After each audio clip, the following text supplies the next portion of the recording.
keeps them warm in those chilly Arctic waters, but is a fantastic food source if you live up north.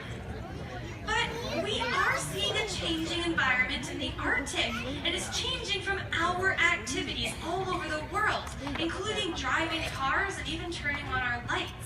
Every time we do these things, we make carbon gas, which goes into the atmosphere, get trapped, and actually holds heat in. Kind of like that blubber is holding heat in on a beluga. That carbon blanket is keeping heat in on the planet.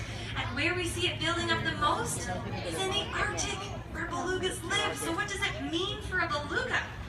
Well, they have big mouths, and they eat a lot of food. In fact, there's 100 different prey species a beluga can eat, even throughout the year.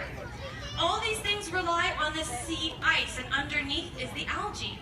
That algae is eaten by those food items, the fish, the crabs, the shrimps. If there's not enough ice for the algae to grow, there's not enough food for belugas, polar bears, or people to survive in the Arctic. And we are seeing that change happening right now.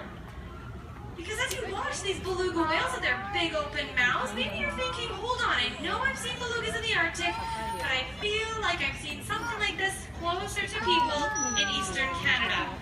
Is anyone joining us today from Eastern Canada? I'm from Ontario. Hello, welcome all you folks. Ever been to the St. Lawrence River?